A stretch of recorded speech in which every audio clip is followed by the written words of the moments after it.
Have you ever pondered the infinite power and control of God?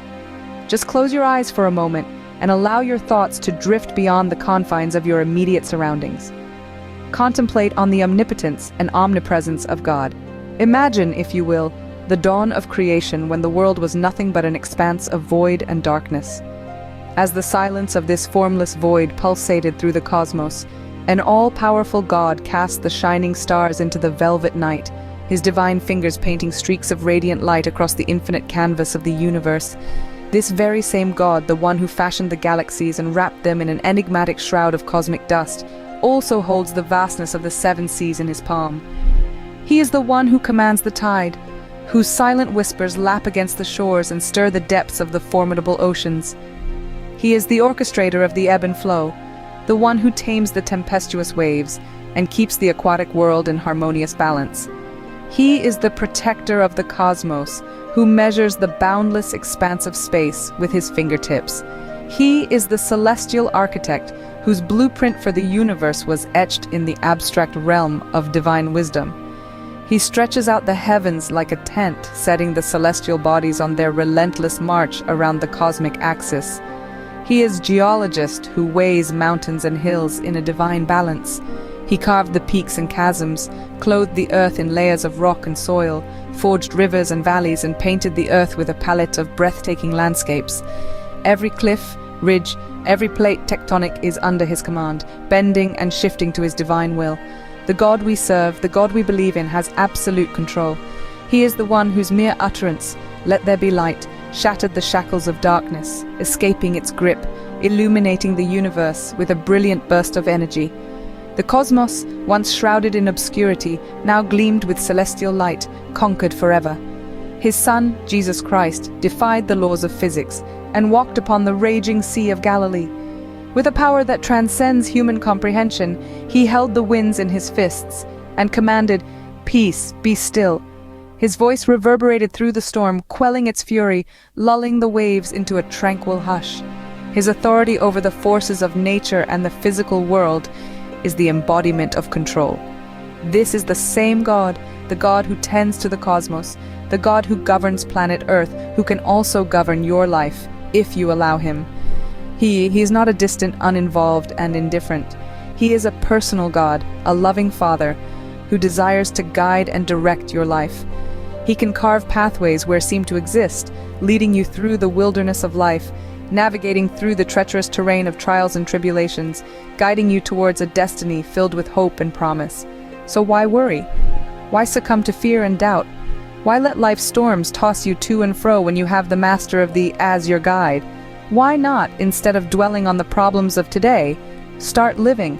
Start living with a firm belief in the omnipotent God who can bring order to your chaos, peace to your turmoil, and light to your darkness. The same God who the universe in his hands wants to hold your life in his loving care. So why worry? Why not start living instead? Worry is a testament to your disbelief in God's ability to care for you. It is an indication of your limited faith, a sign that you have placed your trust more in fear than in the divine. It's as if you have turned your back on the limitless power of God and instead allowed dread to consume your thoughts and tarnish your trust. When you worry, you signal to God that you don't wholly in his almighty authority, his benevolent nature, and his absolute wisdom. The New Testament, the revered scripture of the Christian faith, is filled with the apostles' consistent and powerful refrain, "Fear not." This phrase is not merely a slogan, but a declaration of profound faith and unwavering conviction. It is a call to courage, an invitation to trust in God's providence. It's a reassurance, a heavenly suggestion to surrender your fears and replace them with rock-solid faith and undying hope. Fear not the past, the apostles' words resonate, for it has been forgiven and forgotten. These words remind us that God's grace is abundant, his mercy is limitless, and his forgiveness is for all. It's a solemn promise that our past mistakes, our missteps, and our misdeeds do not define us in his eyes. Fear not the present, the scripture advises, for he will never leave nor forsake you. It means that the divine is always present, always watching, forever guiding. Even in most challenging times, he is there. Even in the darkest hour, his light is there to guide us. Even in the valley of the shadow of death, fear is banished, for God is with you. Death, in the face of God's love, has been to a mere shadow. It no longer holds the power to inspire fear or dread.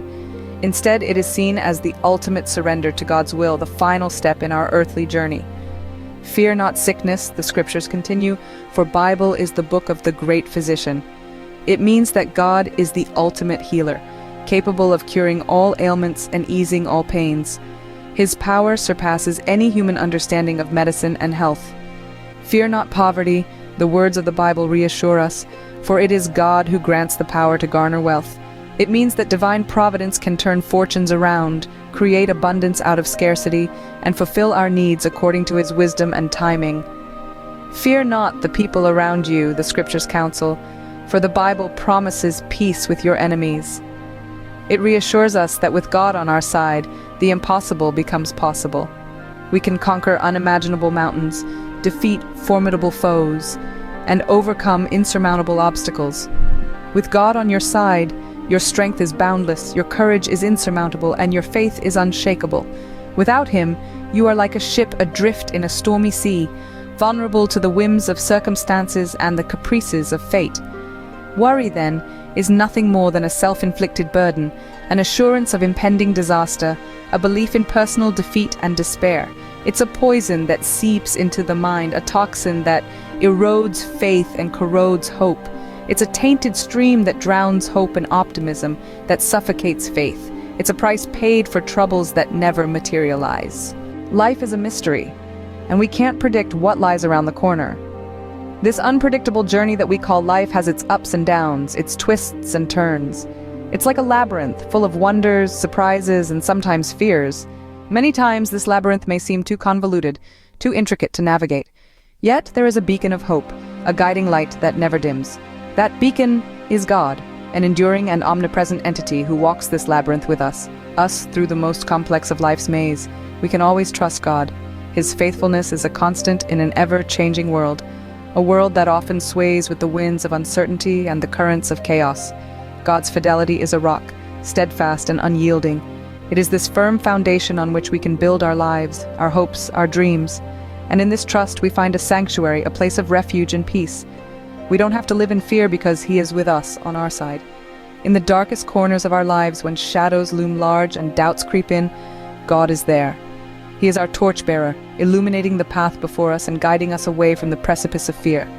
He stands with us, a constant companion in this of life, reassuring us that no matter the storm, we are not alone.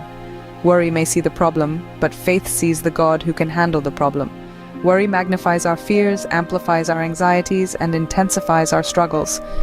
But faith sees past these troubles. It sees a God who is greater, a God who can shoulder our burdens, handle our issues, and transform our trials into triumphs. Faith is the lens through which we perceive our problems, not as insurmountable mountains, but as stepping stones to a higher calling. It's not wrong to acknowledge our problems, but we must also remind them of their place in relation to God. Problems, struggles, and challenges are part and parcel of life's journey. They are the contrasting hues in life's grand tapestry, the shadows that accentuate the brilliance of life's highlights. Acknowledging our problems is not a sign of weakness, but a testament to our strength. Yet, these problems should never overshadow the magnificence of God. They are but fleeting moments, transient and ephemeral in the grand scheme of God's design. Whatever challenges you face in your life, be it issues with your children, your marriage, your finances, or battles with past regrets or persistent sins, always remember that God is greater. He is not just an observer, silently watching from the sidelines. He is an active participant in your life, stepping into your shoes, walking your path, and facing your challenges with you. He is there in the laughter and the tears, the triumphs and trials, the victories and the defeats. Replace your worry with faith, for faith sees the God who can and will handle your problems. Embrace faith, for it is a powerful force. It is not merely the belief in the unknown, but the conviction in the existence of a benevolent God who is in control. A God who is not just capable, but willing to carry your burdens and turn your sorrows into joy.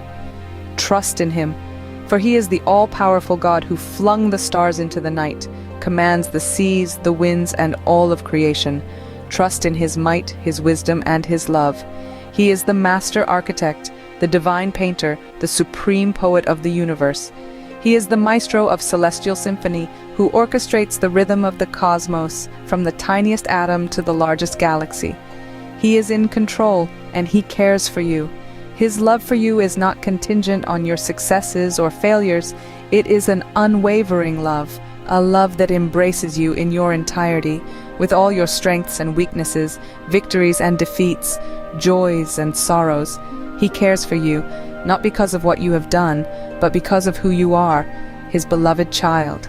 Life is a mystery and can't predict what lies around the corner, but in the end, we don't have to fear the unknown, for we have a God who is bigger than all our problems, a God who is in control, and a God who cares for us. Don't forget to hit the like button. Feel free to leave a comment on the comment section and subscribe to the channel for more inspiring content. And please ensure to share the video with others who might find it enlightening. Until then, stay blessed.